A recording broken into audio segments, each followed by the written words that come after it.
നമസ്തേ. ബ്രഹ്മവിദ്യാപഞ്ചകത്തിൻ്റെ 4-ാമത്തെ ശ്ലോകം. യസ്യൈ സ്വസ്തി സമർത്ഥ്യതേ പ്രതിപദാ പൂർണ്ണാ ശൃണു ത്വം ഹി സ എന്നാണല്ലോ. യാതൊരുവൾക്കാണോ ജനങ്ങളാൽ മംഗളം അർത്ഥിക്കപ്പെടുന്നത് പദം തോറും പൂർണ്ണസ്വരൂപിണിയായ ആ ശക്തി നീ തന്നെയാണെന്ന് അറിഞ്ഞാലും ഗുരു ഓരോ ജീവനോടും ഉപദേശിക്കുകയാണ്. നിന്റെ യഥാർത്ഥ തത്വം എന്ന് പറയുന്നത് പൂർണ്ണതയാണ്. ആ പൂർണ്ണതയിൽ നിന്നാണ് ഉണ്ടായി നിലനിന്ന് ഇല്ലാതാവുന്നത്. ഇപ്പോൾ ഉണ്ടാവുന്നത് ആ പൂർണ്ണത്തിൽ നിന്നാണ്. അത് നിലനിൽക്കുമ്പോഴും ആ തത്വം പൂർണ്ണമാണ്. അത് ലയിക്കുന്നതും പൂർണ്ണത്തിൽ തന്നെയാണ്.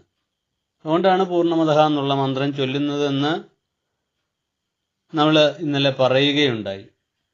അപ്പോൾ പദം തോറും പൂർണ്ണമായിട്ടുള്ള ആത്മതത്വമാണ് നിന്റെ യഥാർത്ഥ ഭാവമെന്ന് നീ തിരിച്ചറിയുക കുഞ്ഞെ. സ്നേഹത്തോടുകൂടി ഇവിടെ ഗുരുവിൻ്റെ സതുപദേശമാണ്. നീ ഇത് അറിയണം, നീ ഇത് മനസ്സിലാക്കണം. ജീവിതത്തിൽ ഈ ലോകത്തിൽ വന്നു ചേർന്നതിന് ശേഷം ഇവിടെ നിന്ന് പോകുന്നതിന് മുമ്പ്, നിർഗതനാവുന്നതിന് മുൻപ് ഈ ആത്മതത്വത്തെ അറിഞ്ഞേ മതിയാവൂ, ആത്മതത്വത്തെ കേട്ടേ മതിയാവൂ. അത് കേൾക്കുമ്പോഴാണ് നമ്മുടെ ജീവിതത്തിന് അർത്ഥമുണ്ടാവുന്നത്. അനർത്ഥങ്ങളിൽ നിന്ന് ഒഴിവാവാൻ സാധിക്കുന്നത് ആ സന്ദർഭത്തിലാണ്. അപ്പോൾ ആ ആത്മാവിനെ കുറിച്ച് നീ വേണ്ടതുപോലെ അറിയണം കുഞ്ഞേ. അത് പൂർണ്ണമായിട്ടുള്ള തത്വമാണെന്നും ആ പൂർണ്ണതയുടെ മൂർത്തിമത് ഭാവമാണ് താനെന്നും ഞാനെന്നും നമ്മൾ ഓരോരുത്തരുമെന്ന് തിരിച്ചറിയുമ്പോൾ നമ്മൾ ആ ജീവൻ പരമചൈതന്യത്തോട് താതാത്മ്യം പ്രാപിക്കുന്നു. അത് കേൾക്കണം. സദ്ഗുരുക്കന്മാരിൽ നിന്ന് അത് വേണ്ടതുപോലെ കേൾക്കണം. കേൾവി എന്ന് പറയുന്ന ആ 1-ാമത്തെ കാര്യം റെഡിയായാൽ ബാക്കി അടുത്ത 2 സ്റ്റെപ്പ് വളരെ ഭംഗിയായിട്ട് പൊക്കോളും. ശ്രവണവും കഴിഞ്ഞാലും മനനവും നിധിധ്യാസനവും. അപ്പോൾ ആത്മാവിനെ പറ്റി നേരെ കേൾക്കുന്ന ആളിൽ നിന്ന് കേൾക്കണം.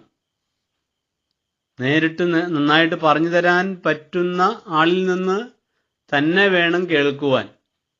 പറഞ്ഞു തരാനൊക്കെ ഉള്ള ആളുകൾ ധാരാളം ഇങ്ങനെ നിൽക്കുകയാണ്, ഇങ്ങോട്ട് വാ ഞാൻ പറഞ്ഞു തരാമെന്ന് പറഞ്ഞ്.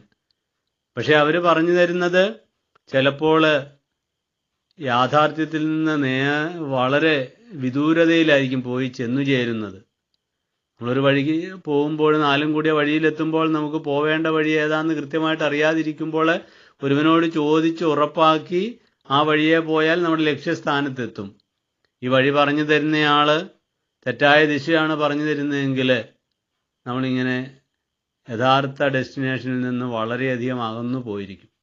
അകന്നു പോയി എന്നറിയുന്നത് പിന്നീട് ആ കയത്തിൽ നിന്ന് കയറാൻ പറ്റാത്ത അവസരത്തിലുമാവാനുള്ള സാധ്യതയേറെയാണ്. അതുകൊണ്ട് ശരിയായിട്ടുള്ള ആളെ വഴി കാണിച്ചു തരാനായിട്ട് നമ്മുടെ മുമ്പിൽ വരുമ്പോഴാണ് വഴി സുന്ദരമാവുന്നതും ലക്ഷ്യസ്ഥാനത്ത് അനായാസം എത്തിച്ചേരാൻ സാധിക്കുന്നതും. അപ്പം ഇവിടെ നാവികനായിട്ട് നാമധേയനായ ദേശികനുള്ളപ്പോൾ നമുക്ക് പിന്നെ ആശങ്കപ്പെടേണ്ട കാര്യമില്ല. ഇവിടെ ഈ ഈശ്വരമാർഗത്തിൽ സഞ്ചരിക്കാൻ ആഗ്രഹിക്കുന്നവർക്ക് ശ്രീനാരായണ മഹാപ്രഭു മുമ്പിൽ നിന്ന് വിളക്ക് കത്തിച്ച് കാണിക്കുന്നുണ്ട്. ഇതാ ഇതിലേ പോരൂ, ഞാൻ യഥാർത്ഥ വഴി നിങ്ങൾക്ക് കാണിച്ചു തരാമെന്ന് പറഞ്ഞുകൊണ്ട് ഗുരു നമുക്ക് ഉപദേശം തരാം. നിങ്ങൾ എന്താ ചെയ്യേണ്ടത്? ശൃണു, കേട്ടാലും ഒന്ന് കേൾക്കൂ, മനസ്സിരുത്തി വേണ്ടതുപോലെ ഒന്ന് കേൾക്കൂ എന്ന് സ്നേഹത്തോടുകൂടി, കാരുണ്യത്തോടുകൂടി, അനുകമ്പയോടുകൂടി ഗുരു നമ്മളോട് പറയുകയാണ്. പദം തോറും പൂർണ്ണയായിട്ടില്ല. എന്നാൽ എന്തെന്ന് പറഞ്ഞാൽ അതിൻ്റെ അർത്ഥം എന്താണ്? അതും ഇതും പൂർണ്ണമാണ്. ജീവാത്മാവും പരമാത്മാവും ഒന്ന് തന്നെയാണ്. അത് തമ്മിൽ കലരുവാനുള്ള ഒരവസരം ഉണ്ടാകുക എന്ന് പറഞ്ഞാൽ, കലരുക എന്ന് പറഞ്ഞാൽ അങ്ങോട്ട് കലർന്ന് ഉരുകിച്ചേർക്കേണ്ട കാര്യമൊന്നുമില്ല. എന്താണെന്ന് ചോദിച്ചാൽ അറിഞ്ഞാൽ മതി. ഞാനും ആ പരമാത്മ ചൈതന്യവും ഒന്നു തന്നെയാണ്. ഈ ജീവാത്മരൂപത്തിൽ ഇപ്പോൾ എൻ്റെ ഉള്ളിലിരിക്കുന്നത് ഏതൊരു തത്വമാണോ അത് പരമാത്മാവിൻ്റെ അഭിന്നമായ ഭാവം തന്നെയാണ്. ഇത് ജനനമരണങ്ങളില്ലാത്തതാണ്. ജനനവും മരണവും ദാരിദ്ര്യവും രോഗവും ഭയവും ഇതൊന്നും തീണ്ടാത്ത ഒരു ചൈതന്യമാണ് എൻ്റെ ഉള്ളിലിരിക്കുന്ന ജീവചൈതന്യം. അത് അനന്തവും അജ്ഞാതവും അവർണ്ണനീയവുമായിട്ടുള്ള ആത്മതത്വത്തിൽ നിന്ന് സംഭവിച്ചതാണ്. അതുകൊണ്ട് തന്നെ ആത്മാവിൻ്റെ എല്ലാവിധ ഗുണഗണങ്ങളും ഈ ജീവചൈതന്യത്തിലുണ്ടാവും. കടലിൽ നിന്ന് നമ്മളുടെ കുപ്പിയിൽ വെള്ളമെടുത്താൽ ആ കടലിൻ്റെ എല്ലാ സ്വഭാവ സ്വരൂപ വിശേഷങ്ങളും ആ കുപ്പിയിലെ വെള്ളത്തിൽ കാണും. കടൽ വെള്ളം ഉപ്പുരസമുള്ളതാണെങ്കിൽ തീർച്ചയായിട്ടും കുപ്പിയിലെ വെള്ളത്തിനും ആ രസം വരും. കടലിലെ വെള്ളത്തിന് വല്ല നിറവ്യത്യാസവും ഉള്ള സമയത്താണ് നമ്മൾ ആ വെള്ളം കോരി കുപ്പിയിൽ നിറയ്ക്കുന്നതെങ്കിൽ ആ കളറിൻ്റെ പ്രത്യേകതയും ആ വെള്ളത്തിൽ കാണും.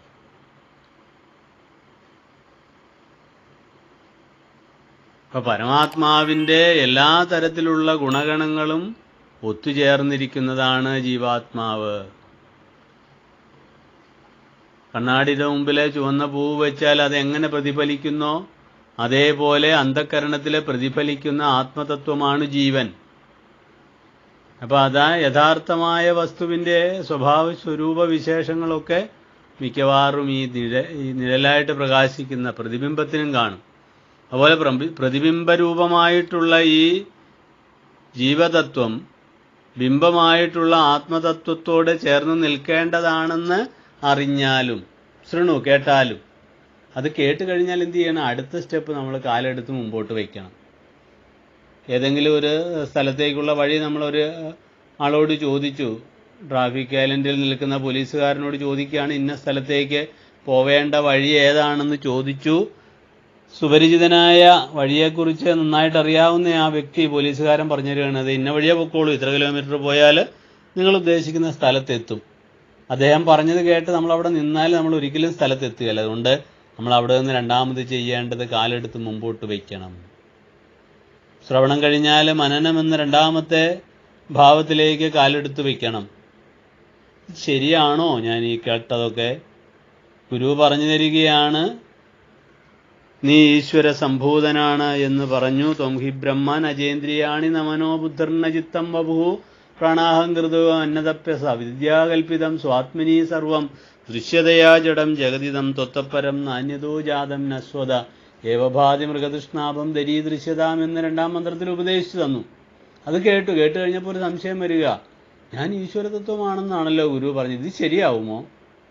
ത്വം ഹി ബ്രഹ്മ, നീ ഈശ്വരനാണ്. നജ ഇന്ദ്രിയാണി മനോബുദ്ധി, ഇന്ദ്രിയങ്ങളും മനസ്സും ബുദ്ധിയും ഒന്നും നീയല്ല എന്ന് ഗുരു ഉച്ചൈസ്തരം പറയുകയാണ്. നിന്റെ ഉള്ളിലിരിക്കുന്ന ജീവൻ ആത്മതത്വം തന്നെ എന്ന് പറഞ്ഞു പഠിപ്പിക്കുന്ന ആ ഗുരുപദേശം കേട്ടുകഴിഞ്ഞാൽ അത് ശരിയാണോ എന്ന് ആലോചിക്കുന്ന മനനഭാവത്തിലേക്ക് എത്തുന്നു. ഞാൻ ഈശ്വരതത്വമാണോ? അവിടെയാണ് നമ്മൾ കഴിഞ്ഞ ദിവസമൊക്കെ ചർച്ച ചെയ്ത് ആ ഒരു വിചാരം ഉണ്ടാവുന്നത്. എൻ്റെ കൈയും കാലും തലയും കണ്ണും മൂക്കും നാക്കും ത്വക്കും ഒക്കെ പ്രവർത്തിക്കുന്നത് ഏതൊരു ഈശ്വര ചൈതന്യത്തിൻ്റെ കാരുണ്യം കൊണ്ടാണോ? ഈ ഈശ്വര ചൈതന്യം എൻ്റെ ഉള്ളിലില്ലെങ്കിൽ ഈ ഇന്ദ്രിയങ്ങളൊന്നും പ്രവർത്തിക്കാതെ വരുമോ? അങ്ങനെ വരുന്നത് കൊണ്ട് തീർച്ചയായിട്ടും യുക്തിപരമായിട്ട് ചിന്തിക്കുകയാണ്, എന്നെ ഞാനാക്കി നിർത്തിയിരിക്കുന്നത് എൻ്റെ ഉള്ളിലുള്ള ജീവാത്മസത്ത തന്നെയാണ്. ആ ജീവാത്മാവെന്ന് പറയുന്നത് പരമാത്മാവിൽ നിന്ന് വന്നതാണ്. അങ്ങനെയാണെങ്കിൽ ഈ ജീവനും പരമാത്മാവും ഒന്ന് തന്നെ. അവിടെ ഞാനും നീ ഞെരുക്ക കലർന്നു കഴിഞ്ഞു. ഇത് രണ്ടും ഒന്നാണെന്ന് അറിയുമ്പോൾ അപ്പോൾ അത് മനനം ചെയ്ത് ഉറപ്പിക്കുകയാണ്. ശ്രവണം ചെയ്ത് മനസ്സിലാക്കി ഞാൻ ആത്മതത്വമാണെന്ന്. അതൊന്നും കൂടെ മനനം ചെയ്ത് ഒന്നും കൂടെ അങ്ങ് ഇടിച്ചുറപ്പിച്ചു കഴിഞ്ഞാലോ അതേതാണ്ട് നിധിധ്യാസനത്തിലേക്ക് ചെന്നെത്തിക്കൊള്ളും. ഞാൻ ഈശ്വരനാണെന്നുള്ള അനുഭവത്തിൽ ഇരിക്കുവാൻ വർത്തിക്കുവാൻ ആ വ്യക്തിക്ക് കഴിയുന്നു. അങ്ങനെയുള്ള ആ ഈശ്വരാർപ്പണ ബുദ്ധിയോടുകൂടി നമ്മൾ കർമ്മം ചെയ്യുകയും ആ ഈശ്വരാവബോധത്തിൽ ജീവിക്കുകയും ചെയ്യുമ്പോൾ അങ്ങനെയുള്ള ആളെയാണ് ജീവൻ മുക്തൻ എന്ന് പറയുന്നത്. ജീവിച്ചിരിക്കുമ്പോൾ തന്നെ അയാൾ മുക്തി പ്രാപിച്ചു. എന്താണെന്ന് ചോദിച്ചാൽ ഞാൻ ഈ ശരീരത്തിൽ നിന്ന് വേറിട്ട് നിൽക്കുന്നവനാണ്. ശരീരസ്ഥിതനായിട്ട് നിൽക്കുമ്പോഴും എനിക്ക് ഇതിനോട് വലിയ ബന്ധത്തിൻ്റെ ഒന്നും ആവശ്യമില്ല. ഇതിട്ടേച്ച് ഞാൻ പോവേണ്ട ഒരാളാണ്. അതുകൊണ്ട് നിർലിപ്തനായിട്ട് താമര വെള്ളത്തിൽ നിൽക്കുമ്പോഴും ആ വെള്ളത്തിനോടും ചേറിനോടും യാതൊരു തരത്തിലുള്ള ബന്ധവും അതിൻ്റെ ഇലയ്ക്കോ പൂവിനോ ഇല്ല. അത് പങ്കജമാണ്, പങ്കത്തിലുണ്ടായി വന്നാണ്, ചെളിയിലുണ്ടായി വന്നാണ് ശരി. പക്ഷെ ആ പങ്കജത്തെ പങ്കത്തിൻ്റെ ദുർഗന്ധമോ അല്ലെങ്കിൽ ദുഷിച്ച കാര്യങ്ങളോ ഒന്നും ബാധിക്കാതിരിക്കുന്നത് പോലെ ആത്മസൂര്യൻ്റെ പ്രതിബിംബമായ ജീവചൈതന്യമാണ് ഞാനെന്ന് മഹാഗുരുവിൽ നിന്ന് നമുക്ക് വേണ്ടതുപോലെ കേൾക്കാം. നന്ദി.